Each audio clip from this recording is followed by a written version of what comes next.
All right. Hey, how's everybody doing today? We are about 5 minutes from starting. So today I'm just actually going to take a look at some penny stocks and just do some reviews and just take a look at some things here.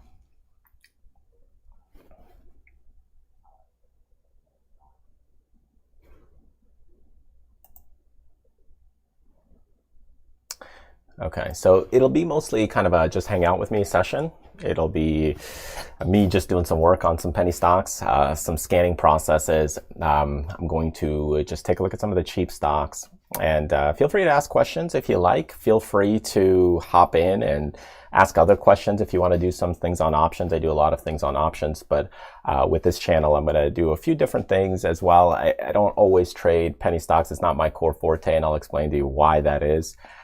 It's not something I do as often, simply because they're cheaper and you can get whipped around if you're basically trading cheaper stocks.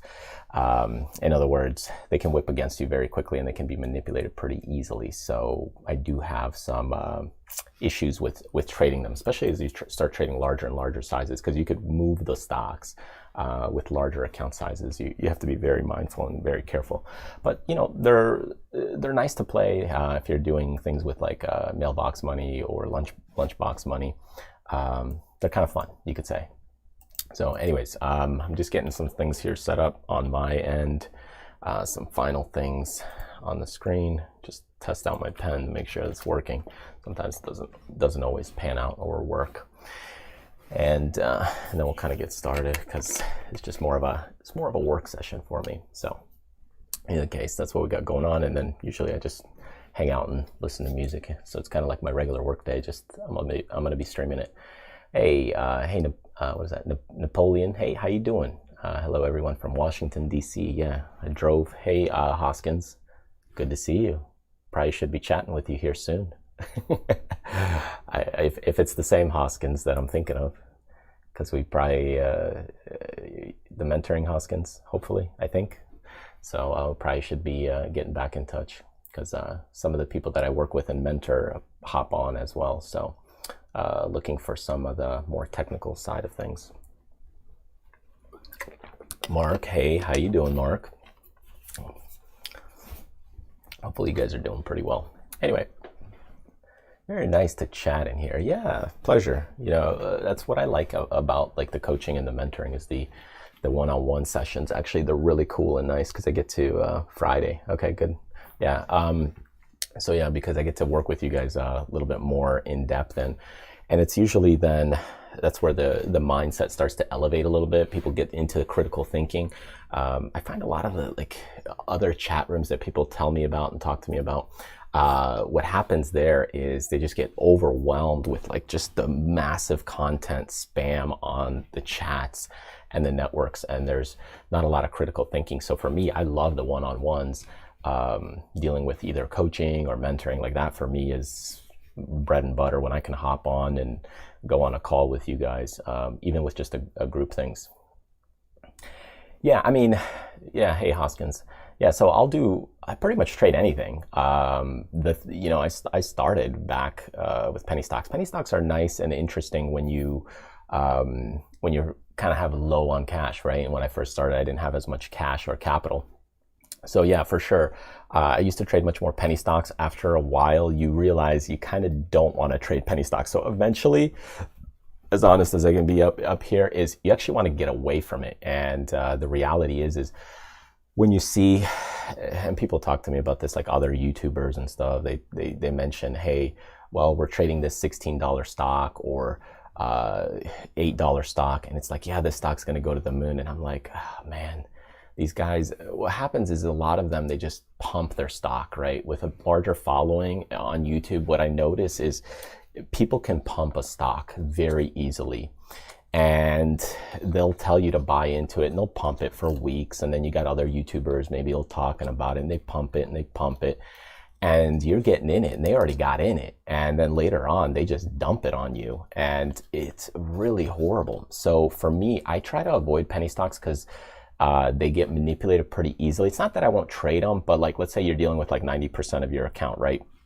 You could put in like 10% for speculative trades like penny stocks. So it's like let's just say you got a $10,000 account.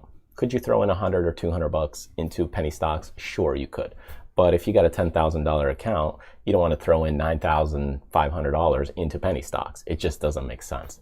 So anyways, let's get started. Let's kick things off. Before we get started, there's a disclaimer. Obviously, I might not know anything that I'm talking about. There's investment risks. None of the stuff I'm going to be doing today is recommendations or anything like that. Everybody's got different risk levels, and you got to know where you feel the pain. So talk to somebody that's a professional that knows your personal situation to really understand what you should be investing in. So that's just a true disclaimer there for you guys.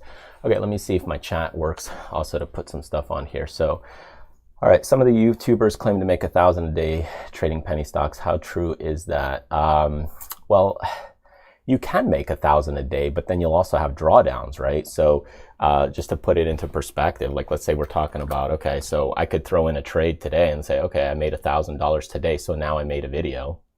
I got a video where I showed you my profits. And then what happens is maybe 3 days, 4 days later, I don't make any videos, and then I had a drawdown of like $3,000. So I'm not saying you can't, $1,000 a day is fine. But what people look at, I find in a lot of the YouTube space, or just people like they're searching for money and they're trying to look for the money side of things. But $1,000 a day, multiply that times 20, because there's 20 trading days in a month. So you're looking at basically $20,000, right? Now, when you're looking at something like this, here's the big question. Do you want to be trading like every single day, okay, for 20 trading days and trying to pool 1,000, then you pull in 700, then you pull like 1,200, then you lose like 2,000, right? You're trying to really aim for 20,000. Are you really doing it consistently? Because you're going to have drawdowns. So 1,000 a day, but what's the drawdown? So if it is 20,000, that's the big question, because you got to look at the drawdowns. That's number one. The second thing is I could be in a single trade where, hey, maybe I didn't trade for 2 weeks, and then it took me another 2 weeks on a trade to make that 20,000. Where do you want to be in? Because remember, a stock, just so you guys are aware, let me move this up. A stock can only do so much in 6.5 hours, right? So why do we look at 6.5 hours? That's the trading time. So that's what we have, is the trading time is 6.5 hours. So a stock can move, let's say $3. Let's just say, for example, it's moving $3. Well, if I go for 2 weeks, just think about it. What if it's moving now? Maybe some days it's up, some days it's down, but let's say it's moving like, $1 on average. So 14 days times $1 on average. Okay, that's a $14 move. Do you want a $14 move or do you want a $3 move? I mean, come on. So day trading's fine. I don't mind day trading. You're putting on a few trades here and there. There's nothing wrong with that, but remember, day trading is usually smaller money, smaller amounts of flow.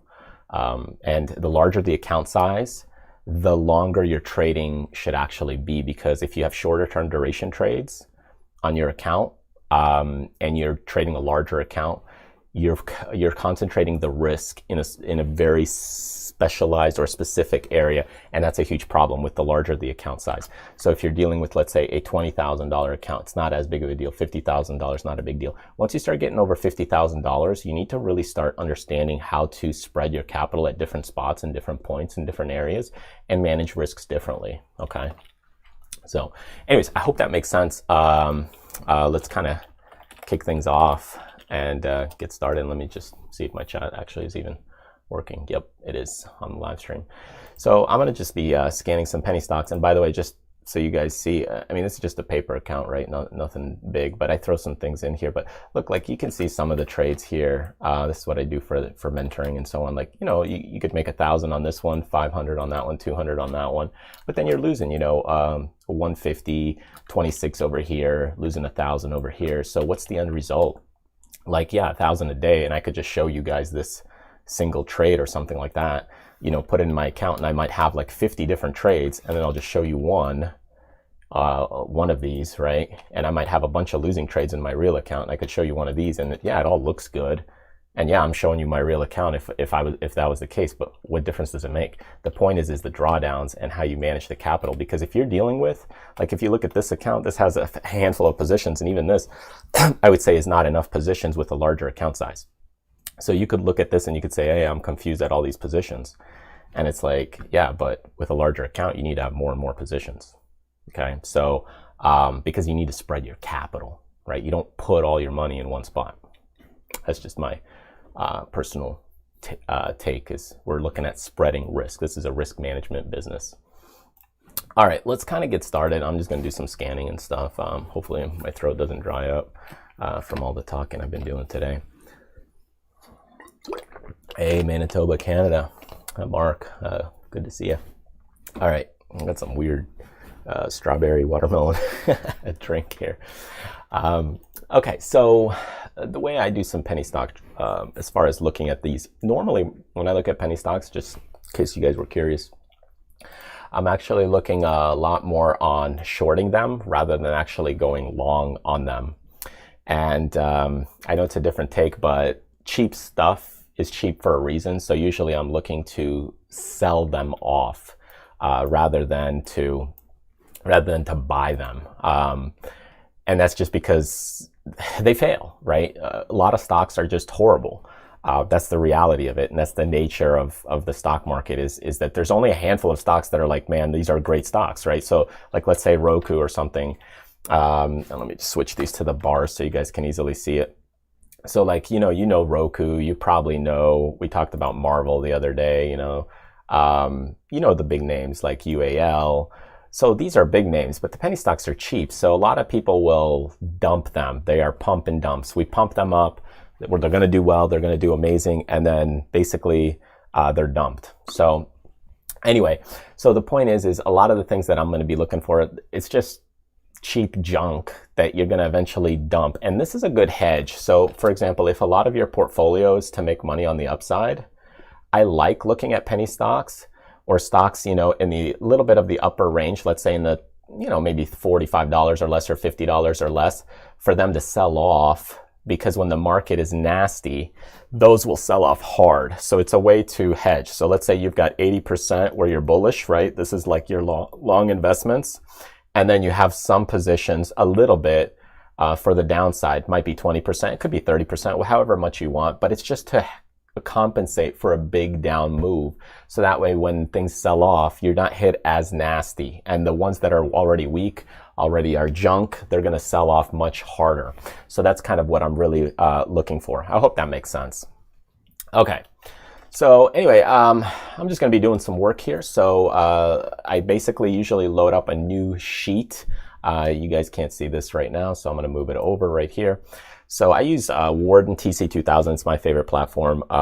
Some people use TradingView. No big deal. I like this one. It's a lot faster. So I'll start out with, let's get started. We're going to start out with a new watch list here. And I will go in and just do basically US stocks. You could say US stocks. If you do options, which normally I do options with penny stocks, there's not a lot of option traded. So what you find is when you deal with these stocks, I'll sort them by price kind of. And some of them, they don't even have any prices that are loaded till like you get 26 cents. And this is like just a nasty chart. So I'm trying to avoid stuff like this. These are not clean charts. Like if you look at these charts, they're just not clean. Like, look at this. This is not clean. So I definitely avoid this. So I try to filter this out because otherwise I'm going to be dealing with, I don't know if I can zoom in with this computer, but 6,700 or so stocks. So what I'll typically do is I'm going to be sorting these out. First, I'm just going to create a new watch list, Control C if you're using TC2000. And I will say penny stocks for 2022. And we'll start adding some in here later on. I'll switch this watch list to penny stocks 2022. So that way, as I build it out, I can get added in there. So what I'm going to be doing now is scanning. So I'll switch it to the scanner. I'm going to start selecting some conditions. So I will go in and you could write a formula. I'll just keep it simple for now, see how many results we get. So I'll start with price. I'm not going to deal with anything like a quarter or nickel. It just doesn't make sense. So I'll do something probably between in the price segment. So maybe somewhere around, let's say $3. And let's start with $45 and let's see how that goes. I will also do volume, because I don't want to deal with any, because here's the issue with volume. Volume is very critical. If I'm dealing with volume that's too light or weak, okay, that's not working on the drawing side. Let's put it here. If I'm dealing with, I wonder why it's doing that.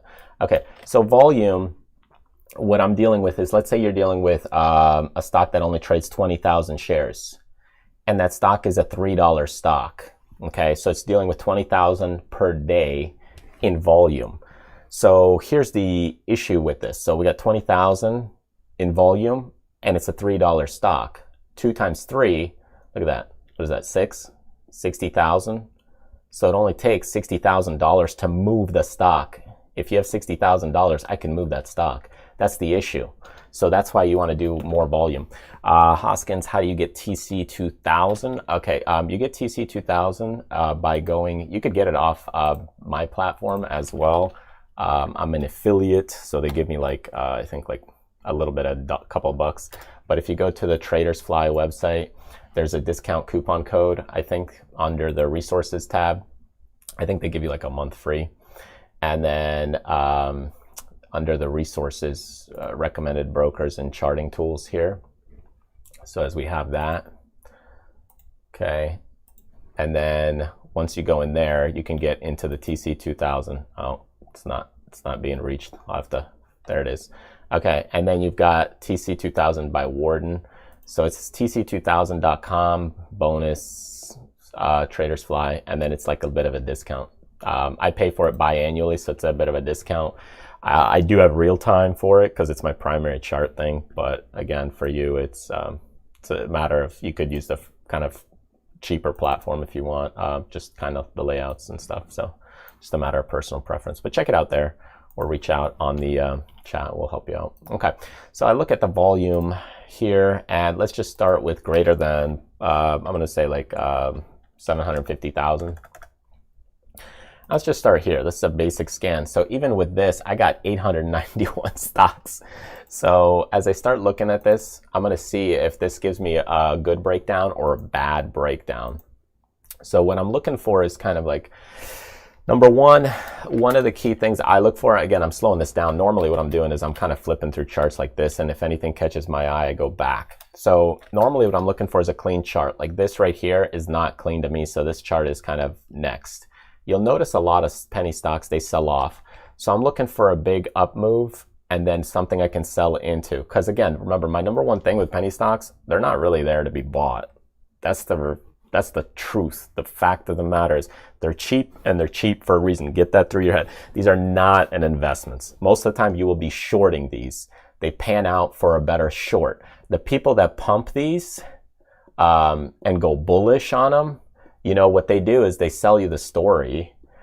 They pump them in message boards. You know, I've been through this back in the day. I mean, I don't know how old you guys, there was an AOL, there was bulletin boards and stuff like, what is it, PHP, BB, like V bulletin boards and stuff on message boards. And that's how they used to pump them before. Now they're pumping them on Discord systems, on Twitch. I mean, I hear it from all kinds of coaching and mentoring students that I work with. There's a lot of stuff that gets pumped. So a lot of these, when they run in, they sell off, right? So be very careful here and mindful. So you could start to try and find things for the bullishness, but I will say, you know, let's just say, call it as a guessing game here, 80% are probably going to fail for a bullish move.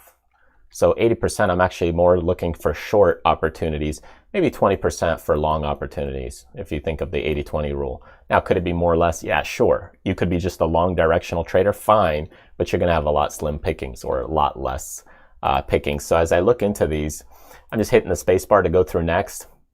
So what I'm looking for is kind of, I like to start out with maybe like a weekly, and you know, I could do the daily, but weekly is kind of what I like going for on penny stocks, and a lot of stocks as well, weekly and monthly, simply because with penny stocks, they'll just whip you around. They'll like sit, and then they'll just explode, right? It's kind of like a super crazy effect. Hey, George, how you doing? From Facebook. So that's showing up perfect. So yeah, so they'll just kind of explode higher and then kind of push it in that way. But you're kind of waiting for that idle movement, and it can be idle for a while. So anyway, so I'll just start going and kicking things off here as I hit spacebar. I'm looking for these clean charts, but this again is a no-go, and it may take like 50 charts by the time you see anything. Like look at this rig one. This one, I remember this one was trading at that $80 to $100, and look, now it's a penny stock. They're toast. So anytime they pop, you know, they sell off. They pop, they sell off. They pop, sell off. You know, so this is why you want to be very mindful. So now this is at a pop. More than likely, it's going to sell off. It's going to dump. And you can see it already. You're creating resistance at $5. And the ones I look at is very psychological levels, $5 and $10. Look at how they line up. And you're pretty much looking for it that way. So again, but I wouldn't short like a $5 stock. There's not much it can go down. It can't go down that far. Again, Hippo here, not a clean chart. I wouldn't go with it. All right. If you guys have any specific charts you want me to take a look at, just let me know. I'll evaluate it, but I'll just kind of throw my tidbit insight on some of these as I kind of scan. So again, I'm kind of just looking for a nice base, you know, because otherwise what you're actually looking for on the pop is an oversold condition and then maybe a reversal, but that'll only be a short time until it rolls back over. That's kind of what you're really looking for. So this one you can see is kind of trending higher. This one kind of caught my eye, but then I'm going back to the weekly, and then you know, it's a little extent, so you can see boom, extended, and then it's probably going to fail here soon. We're getting into the $5 range. You know, you're going to be getting into trouble. So it's tough to find these as we start scanning. So I'm just spacebarring, just look at the momentum, like weakness, weakness, weakness, right? I'm looking into this, it skyrockets, right? And as they skyrocket, look at that, right back down, double top, sell right back off. So this is one that could be interesting for a pop right here. This is one that I'm like, okay, maybe, this is probably the first one right here for me looking at it. Again, maybe you could nibble on things, but again, not recommending anything. I'm just showing you what's the potential here. You got a $3 and then you're looking at a $10 range maximum. Probably you'll only get into maybe about $6 here anyway. I'll add this one in just as a one to kind of keep an eye on right here. I could set alerts in the future. Okay. William says SoFi. Okay. SoFi. Yeah. $15. Yeah. Doesn't look good right now. Okay. So I'll give you my analysis here if you want from how important is the percent change and trend support. It depends on the length, Hoskins. Be a little more specific. Okay, so look at this one here. I'll give you an evaluation. Here's the weekly. Here is basically your lows here. That is your support on the weekly. And it came into it a couple times here. Now people say it didn't touch it. Yeah, but there's the confluence thing. Confluence is the fact of, just like your best friend, I said the other week, your best friend showing up to dinner late, they're probably going to show up late. So the same thing, it just didn't happen here. It's got that range, but this was the low. So you've got this range as support. Now the volume's building. Unfortunately, every time it's getting into here, it's rejecting. So you've got these bearish bars. You got a few bullish bars here, but then now they're compressing. So looking at it from a weekly standpoint, from, again, a longer term, the energy is down. Now, the question is are we going to start getting a bounce? From a shorter term perspective, if you're thinking like, okay, maybe I could do this stock for the next 2 years, let's see. Okay, because again, until it clears this level, the 25, long term, it's not a trade for me. Okay, it's, you know, I'm looking at it, okay, let me see what's going on now, do the trade, and if it keeps going, then you can turn it into a longer term trade. You know, let it move for however long it can.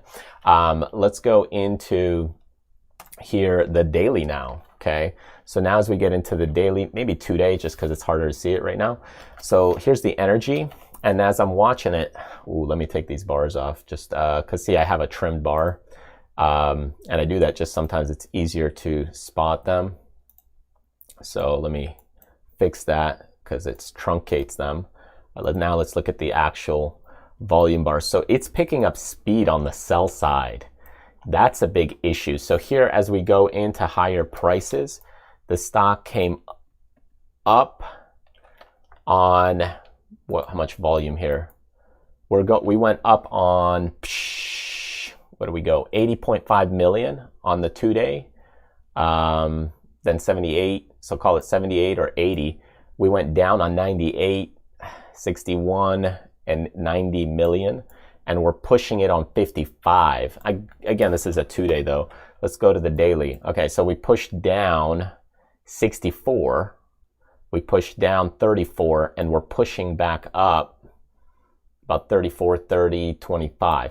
So my thought is that we can get back into, let's say, a certain level. Let's call it 19 or so, because this is where we're at. And then maybe it could retest things. But you got to see, it's weak. It's going up on weakness. So that to me is kind of like saying, it doesn't have the energy yet. Could you take it as a speculative play? And let's say you normally trade, as an example, let's say you trade $1,000 normally, okay, for every trade. Could you say, hey, I'll put on a $200 position for now to nibble on it and see what happens? You could, but I wouldn't. This is not a clear-cut signal for bullish. It's not a clear-cut signal even for bearish yet, because for bearish, I'd rather be at the highs. So it's kind of right now, no man's land right now. In theory, it's more of like, okay, you could nibble on it for a bullish play, but it's not strong to be bullish. Right? A more bullish kind of approach would be like, hey, it's clearing something like this and it's picking up some volume relative to the past volume. And that's maybe more of a bullish move. Okay. All right. Let's get back to where I was. I better write down where I kind of ended. Let's start with MMAT. So that way I don't lose my spot next time. Better get a pen. All right. Okay, so what kind of stocks do you guys like to trade? Just out of curiosity. I know last time I did a couple of live chat sessions, a lot of requests were coming in for like things around $20, $40 and so forth. I know for me, I like the bigger names because of the option side, but you know, everybody's different, so it's totally okay. So here, let's go to 3-day or so. So you can see this one, you know, it's doing kind of the same concept as that SoFi. As I look at the charts right here, it's coming in, but it's coming in with lighter volume. So you could get a little bounce and then again a rollover, but it's coming into that $3 support. So again, it's kind of interesting, but not anything breathtaking. But like for even a today move, maybe today or tomorrow, it could be possible. But it's weak. These are weak stocks. Keep that in mind. Weakness. Like look at this, bad stuff. And this is what people want to trade, right? Because a lot of people are looking for their boat to come in, their ship to come in.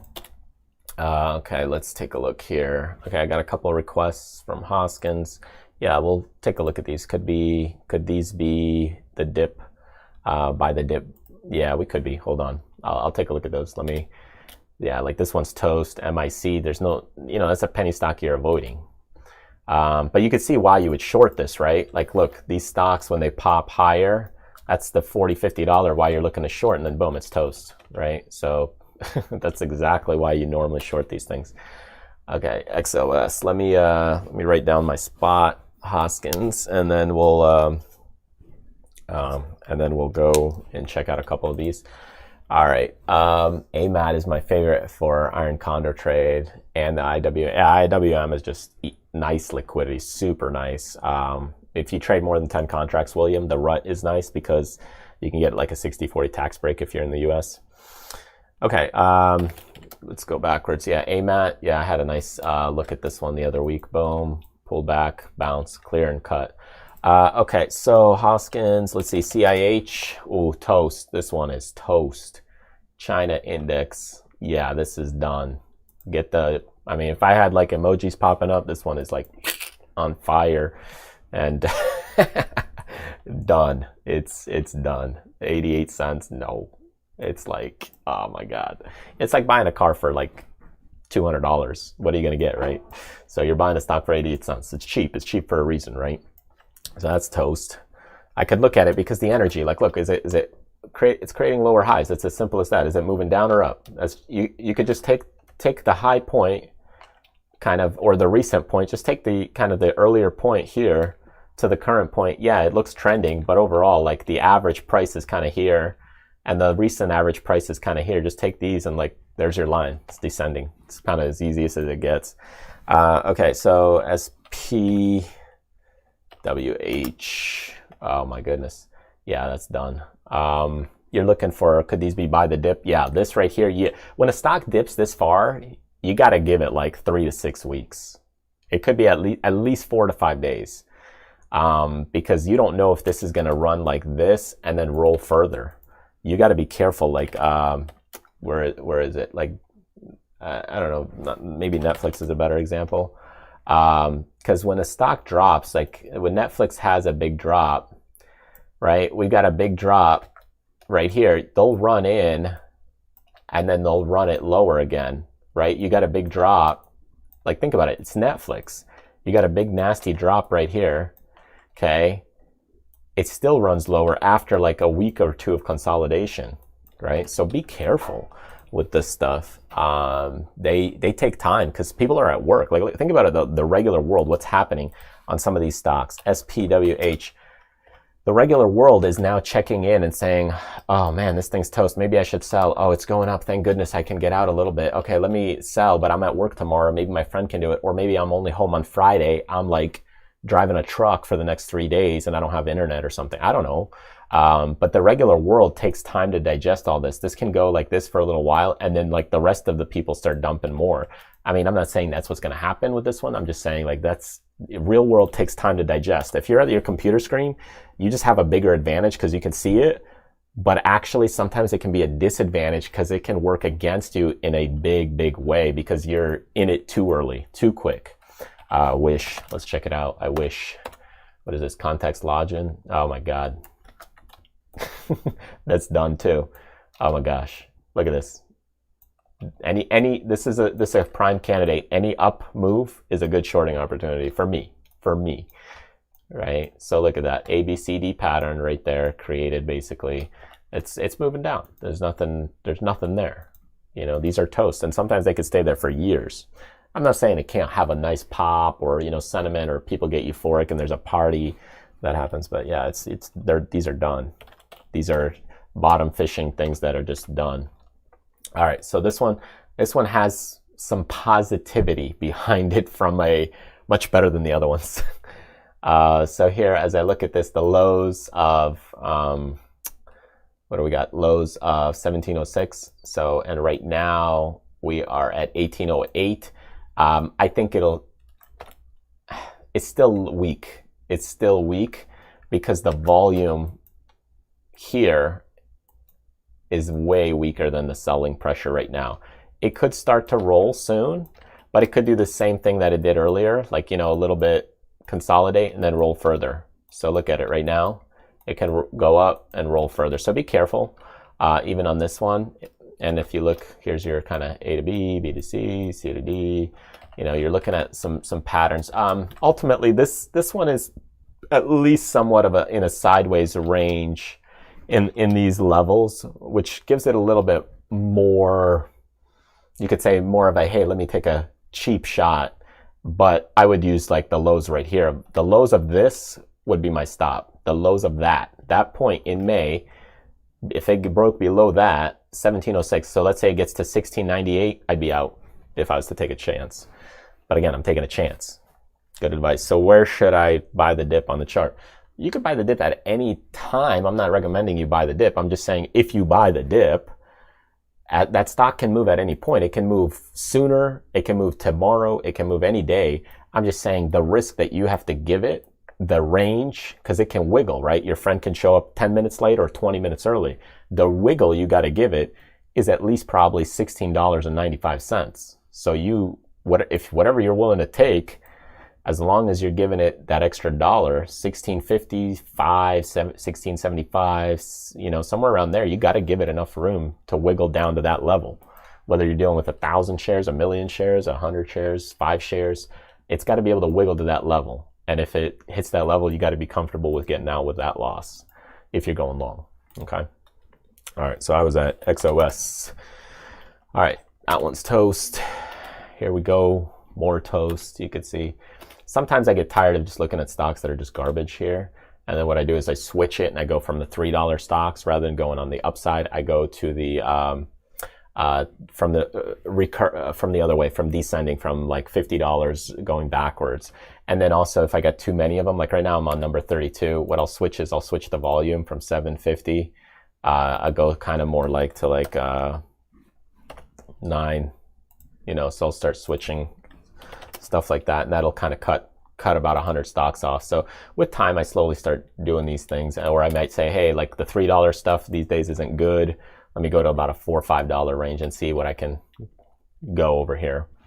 All right, so then you know, you can see again trending down. That's just the nature of them.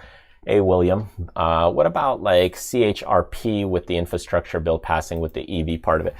I don't really care about the news, William. So I look at what the momentum is.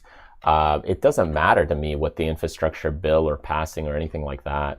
When you start trading a lot, you realize it doesn't matter, because a lot of people look at the why and the reason and this, and you have a cause and effect. But see, what's happening here is in your mind, right? So you got this brain that's thinking about this bill that's going to pass with the EV bill. But other traders might be getting into this because of purely technicals. Other traders might be getting into this because it's an investment for them. Other traders because of the hype. Some are gambling on it. So everybody's getting in on a lot of reasons. You're thinking because of this, really doesn't matter. Because just in the same way that earnings, just think of earnings, like how that happens, right? Every 4 times a year. Sometimes the earnings are good and then the stock goes up, and that's kind of logical. But then other times the earnings are good and the stock sells off and we wonder why. Well, it's because of this in the earnings. So really it's irrelevant with the bill. I'm looking at the energy, the money behind it. Because you see what's happening is when you deal with the bill over here, you're causing something that's not directly related to it, right? It's not like directly related. Whereas when you deal with something that the actual money flow, like when you're looking at the money that's actually tied into the stock at different points, because you got to remember, this is a game of chess where you've got different people at different points with different amounts of capital. So regardless of the bill, if this guy over here is feeling excited because it pops, he's going to sell. Or vice versa, if he starts feeling pain down here, he's going to sell. And if he's a big fish, that could be a problem. Now, in this case, it's not, but what about this one right here? Whatever these people are at this range, if they start feeling pain, they're going to keep dumping, and that could cause problems. So again, the bill doesn't really matter to me. Looking at this stock, I mean, it's weak, and it's only trades. I'll tell you right now, I can move the stock. I can move it tomorrow. Look at it. It's trading 10,000 shares. Just take a calculator. Look, this is how much money you need to move the stock. And this is why I don't deal with them as much, but here, this is how you do it. 10,000 shares. So let's just say we got 10,000 shares and we multiply that times $4.40. You only need 44 grand to move it. In the market, that's not much. That's why the hedge funds don't do it. Should have been charged, looking at this stock, should have been charged point. Sorry.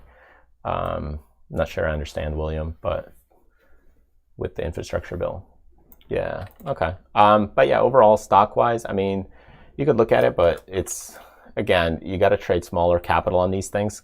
You got to trade less than 20% of the daily volume. So if it's trading like 10,000 on average, you can only trade probably about 1,500 shares.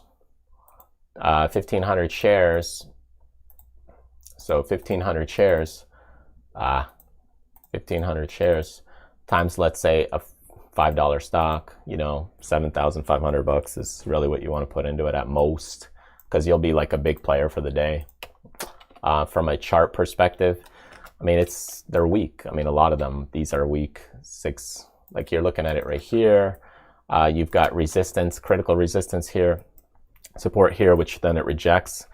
You also have this level here that was support for a while, and now it's rejecting. This is an inverted resistance line now. And now on the shorter term, we're pulling downward. You're not on chart. You're not on charge points chart. Oh, I'm sorry. What about like CHRP? CHRP. I'm so sorry. Oh, mine doesn't pull up CHRP because it might be a different, because I only have data feed to some of the bigger stocks. So I apologize. Stock. So if you got CHRP, yeah, it's not pulling it up for me. It's probably like a different kind of stock. I'd have to look it up on a different, let me see over here on this one. You are so correct. CHRP. Oh my goodness. Yeah, it's not pulling it up over here either. So I'm not sure. I could be looking at the wrong chart here, guys. So VOI. Let's see. Vitus Oil and Gas. Boil? No. Okay, so how important is it using 250-day moving averages with penny stocks? It's not that important at all. Simply because the moving averages are just a guide. They're not a be-all, end-all kind of thing. They are just a guideline. I just have them up because I use them fairly often just to see where the stock is kind of rolling a bit. So it's just kind of my personal CHPT. It's just my own personal guideline. Charge points holding. There you go. Okay. Yeah, I mean, even, okay. So looking at this one, I mean, it's still got weak, it's still going down. I wouldn't get into the stock until this clears this level. So that's my take. Doesn't matter what the bill is. I need money behind it. And I need big boys to come in with money behind it. Like big institutions that are actually going to move it. So a lot of volume, that's good. That's great. I like it. From a support level, you got quite a bit of support here at 20. You could see it broke it a little bit, but support at 20, I wouldn't jump into it probably right now. You could nibble a little here at 20 if you think it's going to hold. But the real clearing of that, I would add more when it breaks kind of that level. That's kind of my take. Let's take a look at it on the daily. So let's see here. So yeah, that 20 was the key. And it's right in there. Ooh, yeah, so be careful right here. You got some, and you got earnings that just came out too. So that was the earnings, 12/7. Yeah, so I'd give it like 2-3 days. I wouldn't jump in right now. I'd give it a couple days. Yeah, no problem, William. I get typos all the time too, so totally okay. Yeah, so no problem. Yeah, so here I'm looking at it and I have, support at 20. You do have the confluence that happened right here, which it broke below. So you have to endure a little extra wiggle on this. What was the confluence range? $2. So if you nibbled on it, again, just saying if this was a nibble and you started nibbling, and I wouldn't probably nibble for 2 to 4 days or 6 days, sometimes a week or two, depending on how the market's behaving. If I was to nibble, I got to give it a couple bucks under this 20 and that's it, because if it breaks below that 20, it's toast. But if this starts moving, I could add a little bit at a certain point here. And then the bigger add would be after it clears this big descending line from a technical perspective, because then I know it has money into it. Bill or no bill, good news or whatever, it doesn't matter. Because usually if it's good news, money's going to get behind it. But money's getting behind it. That's the key. I need money behind it. Whatever's in the bill is irrelevant. Is you need the funds to be there. Okay. ISIG. Supernova effect or explosion. Okay, so this is a good one for shorting. I'll tell you. These are the ones I look for like a prime candidate for shorting. Now, shorting is a little bit dangerous. Because it can whip on you very quickly, like, the AMC, GME stocks, that kind of stuff. You want to be very careful on these things because they can rip in your face. So you want to do it carefully. But what you'll notice is when they get, here's an extension. When they get extended here, they start pulling back. So this is where it's interesting to set up some like moving averages where, hey, you set up this 8-day or 21-day moving average. And when it breaks under the 21-day, you could say, hey, I'm going short. That kind of thing. You could do something like that. It's just an idea. So that's kind of a concept you could look into. But yeah, these are high explosive moves, and this is kind of what you're looking for usually on some of the cheaper penny stocks. Let's just move this back a bar or two. So you can see it's kind of building, building, building. You kind of get an indicator a little bit right here with the coming in, but even then you just don't know. What you do in these kinds of things is, how do you play penny stocks? This is how you do it. You got like a bunch of them, right? So here's my penny stock number. Here's my personal take on it. I got 1, 2, 3, 4, 5, 6, 7, let's just call it 8 penny stocks. Okay. It's kind of like splitting your eggs all over the place. And I put like $200 on each one. So you're putting $200 on each one. You know, let's just say you're dealing with like $1,000 or $2,000 account that you want to allocate for penny stocks, right? This is your penny stock fund, like your blow money fund. And when you have that $200 in each one, okay, you might have this one that works, this one that works, these do not work, that one works, this does not work, and that does not work. So what you're trying to do is, out of the ones that work, maybe you get a 200% return. On these ones that don't work, you might lose like 60%. You know, they might probably not go to zero, but you're like, after, you know, and you just let them sit maybe for 6 months. If you're trying to go for like a move like this one did, like an explosion move, you're like sitting them for 3 months, 2 months, a week. You know, I mean, yes, you could try and read the news and all that. It's very tough. You could try and wait for this explosion and like time it perfectly, and look at what's moving today. And you could like literally try and aim to time it and get in and boom, start getting in. Like, here's how you do it. You go, let's say you get 1,000 shares right here. Then as it starts heading higher, you take off like 200. Keeps going higher, take off another 200. Like, you're in for the day. Starts pulling back, you might be out fully, or you might be out 90%. So you take off maybe another, let's see, here you took off 400, you take off another 400, you're left with 200 shares. It goes up higher, you get out another 100 shares, maybe hold, you got 100 remaining. And now you're waiting. You're like, when is my next, you know, you raise your stop to 15. If it breaks below 15, you're out. That's how you do it. That's how I do it. I just know I get whipped on these. Okay.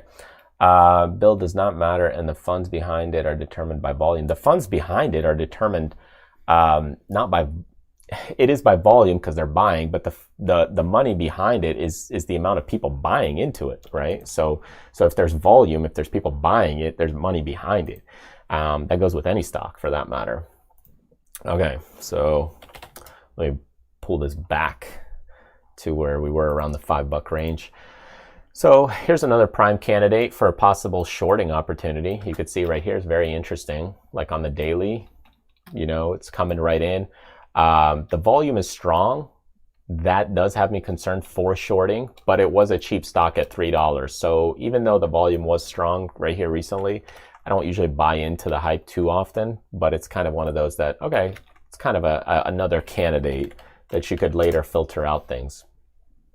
Okay, so here, let me write that down. Where are we? STRN. Just so later when people ask questions. Thank you. Yeah, you're welcome. Sergey, you're more than welcome. All right. Okay, so DHT. So this is, okay, here is an interesting one. For me, caught my eye real quick. And I'll tell you why it caught my eye in a second. It's still weak. It's still weak. I got maybe range of $8. So as I look in the monthly, my max is $8. Like, this is where this will go. But here's what caught my eye a little bit on this. Okay, so I've got like $7, $8 range maximum. Okay, and then here I've got the lows at about $5. We know $5 is kind of a key point, but right now it's starting to base kind of a double bottom possible. And if I look at the daily, here's what's interesting about the daily. So from the actual trade perspective, here's the descending trend line. There's our resistance. And here it is starting to clear. And here's volume starting to pick up above the 20-day volume moving average. So it's starting to pick up. Again, I still have to understand that this is a penny stock, and more than likely it's going to fail. Okay, more than likely it's going to go down. It's weak. I know I've got problems at 8. I know I've got problems at around 7 here. I know it's been trending lower. So again, big picture concept, like, you got to remember that. But from a shorter term perspective, I'm like, okay, could it be like for a week or two? Yeah, maybe it could be. It could be taking a shot, but you don't know if more volume will come in. And that's why I mentioned that, hey, you could put in, you know, when you're trading like 10 different penny stocks right here, you know, some of them are going to work, some of them are not. And then what you're trying to do is out of a few of them, get a couple of winners. And a few of them are just going to be going down. All right, William asks, let's see, don't most people use the 5, 20, 50, and 100? I will say, yeah, in theory, yeah. Why do they use the 20? Think about it. They use the 20 because 20 trading days in a month. I don't do that. Why don't I do that? Because I use fib levels and Fibonacci levels. I do the wave patterns of the stocks rather than... and those are, when you're using the 5, 20, 50, they're using more of the simple moving averages. These are exponential. It doesn't really matter which ones you use, to be honest. You can use whatever you want. But for me, I like these because it spreads out my my lines. But, you know, when is it between 50 and 200 moving average? Doesn't that mean it's about to break out? When it's between... doesn't mean anything. It just means it's between the 50 and to 200. So it's going to break out when the volume kicks in and when the price moves. You know, these indicators, like, look, I could look at a chart without these indicators. So if I go into these, there's, you know, people get thrown off by these indicators quite a lot. I kind of just use them as a guide, but you don't have to use them because these indicators, what they're telling you, where are they coming from? They're coming from price and volume. That happens with all of them. Just about every indicator stems from price and volume to some level. Because what are they doing? They're averaging price, they're averaging volume, they're taking into account stochastics, MACD, RSI, all that stuff. Williams percent, you know, whatever indicator, they all work in their own way. Bollinger Bands, you know, I could pull in Bollinger Bands, but like the thing is here, let's save this chart. I could go into all these different indicators and things I look at. Here's Keltner channels. Here's other moving averages of 200. These are where the big money, you know, I could go in and here's my Bollinger Bands. Here's different Bollinger Bands at different levels. Here's Bollinger Bands crossing over Keltner channels. You know, so there's a few things, you know, here's trend levels. I got, here's Heikinashi, not Heikinashi. This is the Emochi Cloud. And here's the Heikinashi. So you could go in and do a lot of different stuff, but really I don't need the indicators. So anyway, here's another one here, same concept. Let's see, $5. You can see how it's coming right into the $5 range. And it's trying to bounce. It's kind of pretty typical right there. But, you know, the stock already kind of moved pretty well, and it tried to break down. So I don't know if this $5 is actually going to hold. It's kind of could be an issue right here. We'll see, but just take a look. You've got some nice points right at $5. Again, it's one of those shots you could look at, because look, we've got one over here too, right there. Okay, so I'll just put it on my list. Okay, there we go. All right, so we've already been going for an hour. Oh my goodness, this is like an evening party session with you guys. So hope you're okay and doing well with me. I'm just doing some scans here for later.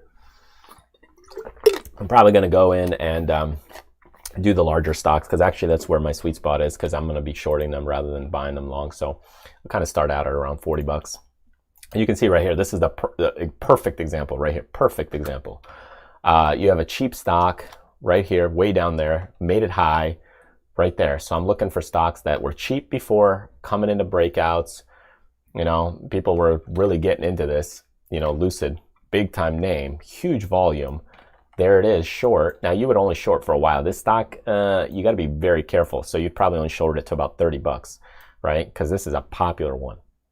So you got to be very, very mindful with it. It can rip in your face, but it's something like this is what I would be looking at, is, you know, for the future.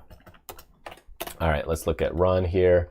Again, I'm looking more on the weekly, and you know, you could see here's your kind of cup pattern, cup and handle. Boom, next run, it's holding support at 10, broken out, and now we reached that level, you know, from a $5 stock. This is what people are dreaming of from 2018, but you know, it's right here. If it breaks this level, again, this is one I would look, it's one for the picking for, again, maybe breaking those down, those levels. It's one to watch, especially on big days with a sell-off. And if these break, it's something to keep an eye on. West Rock. We got here. How do you scan your supernova? Yeah, I mean, there's other scans for them. I just kind of manually do it. Like if they explode very quickly, you could do it based on a percent change on a daily or weekly and that kind of thing. I don't really scan for them too much. It's just more of a, like if I see them. But again, these are not my core things that I trade. Like I'm usually dealing in options and higher beta stocks. I want stocks that move. These are stocks like potential candidates, maybe like, okay, so let's say you're dealing with a $10,000 account. These are stocks like you play with where it's like, okay, you'll take out of that $10,000 account, you take $500, okay, and now you put $100 into each stock, okay, and now, 1, 2, 3, 4, 5, you got 500. So now what you're doing is you're spreading your money across these different areas, and what you're doing is like, okay, I'll throw in 100 here, 100 here, 100 here, and maybe this 100 turns into 800. It's basically lunch money. It's, again, people that are trading cheaper stocks, there's a couple different candidates or types of people. Again, I'm not nagging on them. There's nothing wrong with them. Some people do very well with it. I say it's not for most people though, because you have to be really on top of your game. It's in fact harder to trade cheaper stocks than larger stocks, I would say, because you have to really be on top of your game. But usually the number one type of person, like personality trait that I run into when I coach, when they're trading cheap stocks and I find out they're trading cheaper stocks, most of the time, again, this is just from the coaching sessions I've had and so forth, they're looking for their get rich quick. That's just the nature of things. They're looking for a get rich quick. They're trying to buy a stock that, at a low, they want it to explode, and they're putting in, like 90% of their money, and, their ship. They want to get their ship to come in. That's just the nature of it, people that trade it a little more smart, they spread their capital in different areas, and they do pretty well with that. So anyway, just be careful. That's all I'm saying. It's not that you can't trade penny stocks, and they're fun, like, hey, let me throw $100 here. Let me see. Oh man, that $100 turned into 3,000. Okay, great, cool. But would I bet on it for consistency or consistent income? No, I wouldn't. Okay, so Foot Locker, you could see, $20 got into that range, starting to pull back. So again, a little bit cheaper here, but again, I'm looking for a range up here. Here's a RCUS, never heard of it. But it's moving a little too well for me, because you could see here we got, and it's now starting to break out again. So it's not one I would short. Bank of America is just way too big. It's too big of a company. In this case, what you also want to do is maybe sort by the volume and also do in between, less volume, but that's okay. Yeah, thanks, Mark. Hey, thanks for sticking around. Me doing my homework. It's kind of like, college time when you guys looking over the shoulder. Hey, what are you doing over there? So yeah, it's just kind of me doing my homework. I thought, hey, I'll throw a video up and just kind of do some scans. But like I said, 5% of your stuff at most, 5% out of your total account. Napoleon, Tim Sykes is smart, man, because rip people off selling courses. Yeah, but Tim, I never met Tim. I never talked to Tim. But, courses it's kind of like what I do. I mean, I deal with a lot of coaching and teaching. I like selling courses, and a lot of the courses, they make me better. And you take the money from the courses, and then you can take that money and invest it. And especially now with kids, like I trade a lot less than I used to, less active. And I have smaller, shorter holdings. I'm not day trading anymore. I'm not as active. Like I'll do like 30-day holds. It could be 90-day holds on my options trades. But what you got to remember, actually, some of the things I heard Tim say in the past, not that I, totally embrace penny stocks. You got to remember, even he mentions a lot of times, most penny stocks, they're trash, right? So you have to remember they're shorting, and most people are not comfortable with shorting. So even though somebody's telling you to short, think about it. If most people are not comfortable in shorting, and shorting is the way to make money in the penny stock world, but you're not comfortable with doing it and you're trying to buy long, you're kind of going against the grain. So you're picking and choosing the most difficult this is actually most difficult way to kind of make money is to do penny stock shorting when you're new. I mean, just think about that for a second. You're brand new. I'm going to throw you in a car in the NASCAR circuit in a championship race, and you're going to go 250 miles an hour, and you might have been 14 years old and you never driven in your life. So this is what's happening with penny stocks. That's what people do, and you got to be kind of mindful of that. Is that most people they're not ready for it, and that's where the eye opener, like, man, these stocks got to be shorted. Yeah, these got to be shorted, and that's why you have to spread your cash out at different points with these stocks, and that's why you trading like 10%, 5% of your total account with these things, because this is like hey, look at the draw. I mean, you could look for technicals, you look message boards. I mean, everybody's got their style system. There's nothing wrong with any of them. It's just whatever works for you, right? But the point is that eventually, like, you got to find, okay, what's consistent? And a lot of these things they're just tough to trade. They're difficult. And they're cheap, not to mention, like, when your account size grows, I will tell you, look, everybody I worked with a larger account size, people I met, work with my stuff, we don't usually trade this stuff unless it's for fun. And that's because you just move the stock, as I showed you earlier, right? So if you're dealing with, let's say, a $20 million account, which may sound like a lot to a lot of people, but I've seen a lot of accounts, let's say between $5 million, $10 million, that kind of stuff. And you just can't put your holdings in there, because when you're putting in, let's say, $500,000, as I mentioned earlier, into a single stock, you're going to move it. And it's a problem. Yeah, XLF. Yeah, I do. I trade the XLFs and the ETFs. Yeah, QQQs, XLF, a lot of that kind of stuff. USO, because they're very liquid and great for option stuff as well. So yeah, I'll trade more options, like 99% option stuff. Because even with options, I can mimic the stock. I can be synthetically long or short with options. So I won't even really. If I don't have to, I don't have to deal with the stock, because I can create a synthetic position. Just to show you, I'll just throw in Harley Davidson, because it's one I know I don't have an example on this account. But you can go in and, let's say I buy this one. Okay, buy a call here, sell a put there. I can synthetically trade this. Look at this. So why do I need the stock? I could just buy a call, sell a put, and I'm 100 shares long. I don't have to deal with the stock, and it's cheaper. Or I could do it the other way. I could be short the stock. So yeah, I will typically do spreads. Or if I need 100 delta, right? This is 100 shares. 100 shares this way, same thing. I could do it all with contract sizes with, let's say, verticals. Like, I'll go this way, and I got a vertical, and get rid of this one. And now let's just go to 39. And if I need to bump up to 100 deltas, there I am at about 94, close enough. And there you have it, kind of similar, synthetic stock position. You just don't have to deal with it. Like, why would I want to put more capital up? Like, I don't want to do that. I just use less capital if you can, but not everybody has option capabilities. VOA, Patrick, okay. Let's see, MR, let me write down where I'm at. MRVI.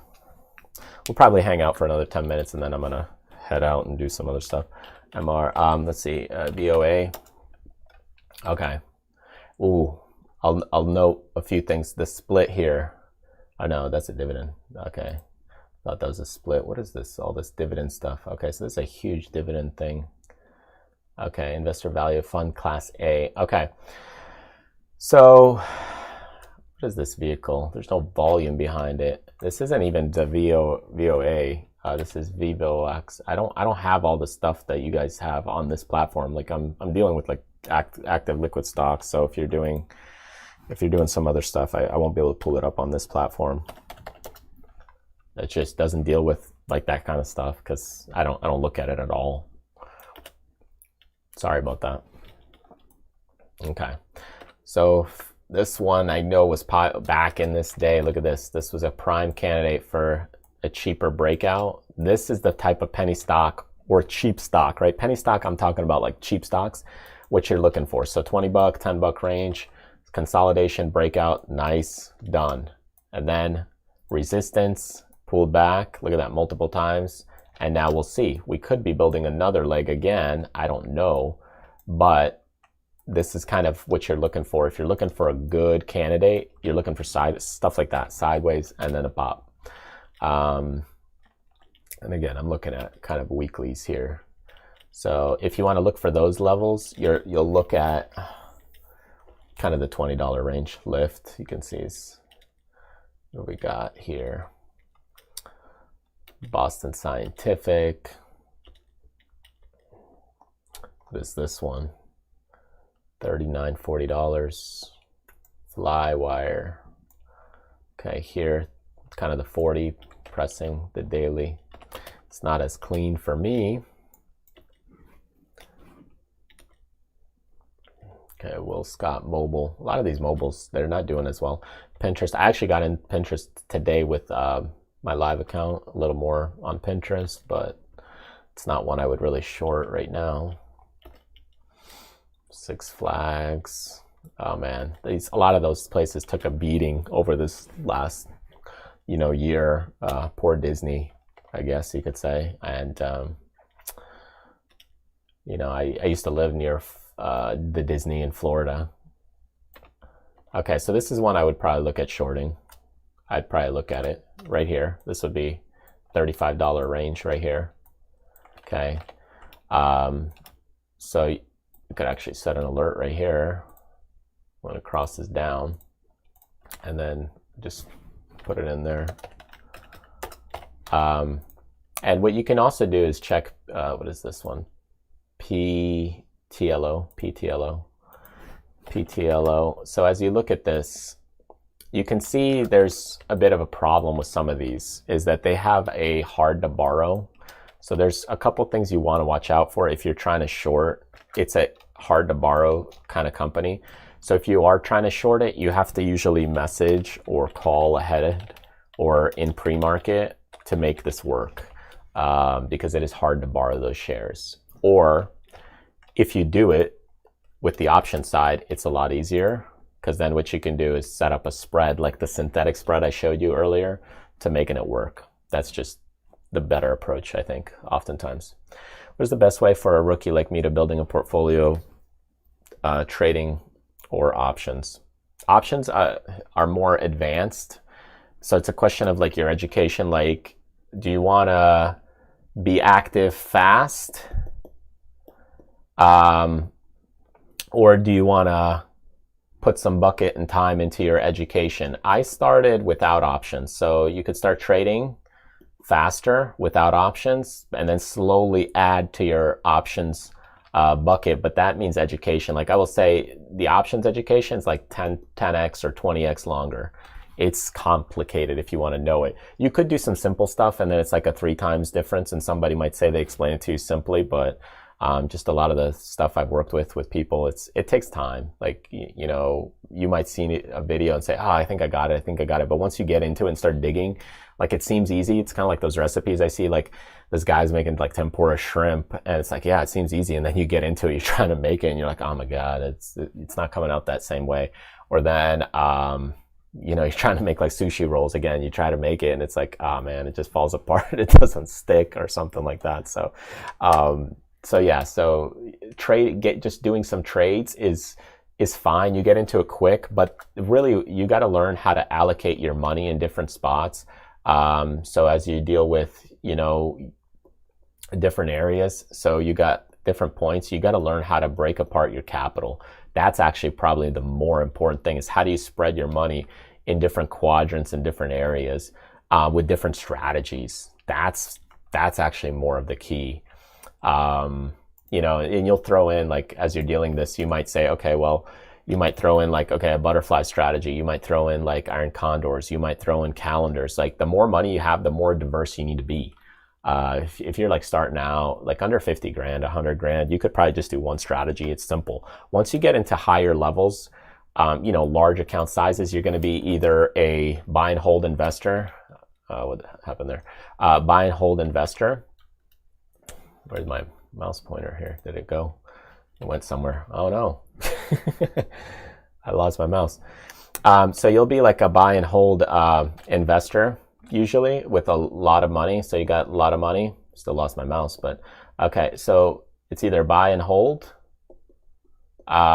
Or if you are active trading, it's got to be really spread out. Like you got to be even more diverse when you're doing that. Okay, let me see if I can get my mouse back, because I think I might have to be done. Let's see. I think I lost it. So we'll see where it went, because I don't think I can pull it up. I can see it on one screen, but I can't see it on the other screen. Let's try one more thing here. 1 second, guys. I truly apologize. Just sometimes the drawing app fails. So it rarely happens, but okay, let me see if I got this here. I could see it on one of the other screens, actually, ironically, on the recording, but I can't see it myself. Okay, so looking at this here, we've got these other ones. Let's see, FCX, Las Vegas Sand. So as I look into these, GLW, so I'm just doing some quick scanning, and I'll probably do more of this like another day as well. Maybe not live, but like, you know, chill out and just kind of watch some things, and kind of keep an eye on some stocks. And that's kind of what I do, is like sometimes I say, oh, okay, well, I got to the 30s from the 40s, and then you kind of take it from there like another day. So it's just things that are interesting, and then you kind of build out your watch list a little bit at a time. What do I think about Finviz Screener? I haven't used it in like 10, 15 years or something like that. Right? I mean, I looked at it once or twice, but it's not for me. I mean, you know, if you like it, if it helps you with the charts or trading or anything like that, then by all means, great. If it helps you spot support, resistance, technicals, fantastic. But I mean, there's a lot, like, everybody interprets things different, and I think for them what they do is algorithmic, so it's not always clean cut. Like for me, I'm looking for specific things that I'm comfortable with, repeatable things that I can do. Those are maybe good to give you an idea for looking at things that are different, maybe with a different perspective, but I'm looking for specific setups that I'm comfortable with. So I need to make sure that I'm comfortable with the trade. So those screeners are fine, but you have to be, you understand that, hey, you're taking their algorithm now into account. Yeah. Okay. XM. Yeah, XM. Like, look at this. We had, where am I? There's the mouse. 49, 50, 57. Right there, you know, trouble. And then just sells off. So you got lows over here at 31. So it's kind of interesting, actually. If this thing does pull back below the 30s, this could be a cool play. So I'm going to add that, actually. All right. I'll set some alerts later on. All right. We'll do a little bit more here and then call it a night here. If you got any final questions, feel free to post them, and then just gonna do another few minutes here and then wrap up. Just wanted to also test out stuff for Facebook. Later on, what I'll probably do is have you guys hop on some chats and do some Q&As as well with the other channel that I have. This one is just more technicals. I just thought I'd split that stuff out so it wouldn't be too overlapping, right? Because some people aren't into options yet. So I said, you know what, let me make one a little bit more just chart based, maybe more just general trading rather than options, because I find some of the other content on my other channel is just too advanced for a lot of people. People say, oh my goodness, they're just overwhelmed by it, and that's a bit of a problem, I guess, for some. Okay, so you can see like some of these stocks, even they get into the $80, right? They were in the 30s, they got to the 80, and then they pull back hard, right? So these are the candidates I'm kind of watching. That one's already done, but you're kind of looking sweet green. This one's toast. So this is kind of another interesting one. And why is this interesting? Because if you go from the lows here, and if this comes back up into that area and then starts selling off again, this is another one that could be a good candidate. That's why I would kind of just take a look at it a little closer later on. Looks like a breakout coming F cell. Let's see. I'm on Nova. Okay. And you think a breakout's coming. Okay, so tell me what you see on the breakout. Okay. Where do you see the breakout? Okay, so we got lot of selling pressure over the last multiple years, fuel cell. Okay, let's check out the weekly. So we got a big sell-off here. Okay, we did a split. This right there is a key sign of problem, usually. Split 1 for 12. You get 1 share for every 12 you got. That means they're trying to puff up and pump up their stock. So that's a huge red flag. So you always want to be careful. The breakout did happen here. So there was a little bit of a breakout. So you had your A to B, B to C, C to D pattern. That pattern now is done. Now the big question is can we hold about a $5 level? I don't know if I'd see a breakout.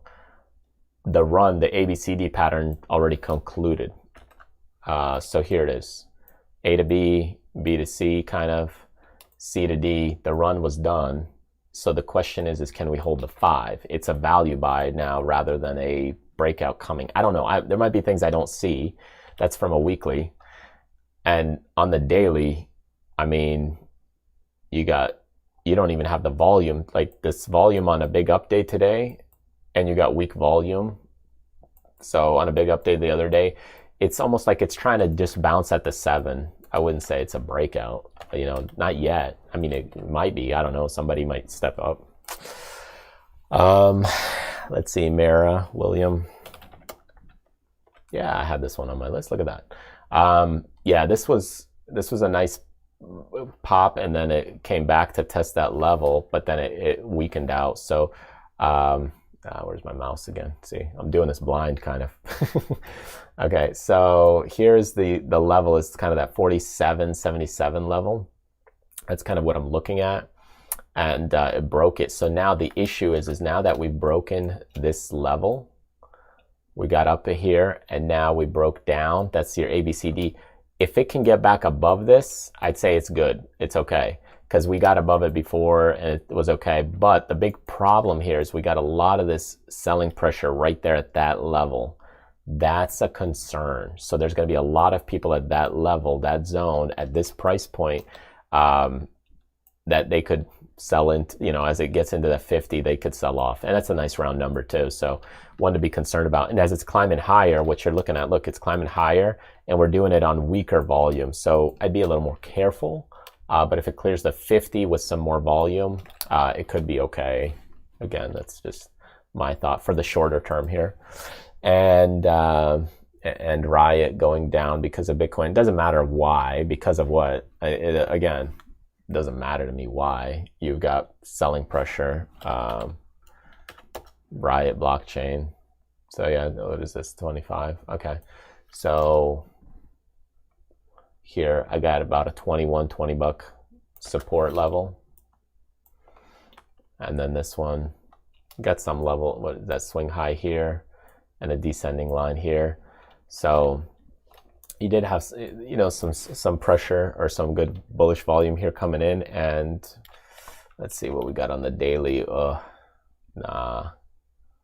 No. This is not looking good.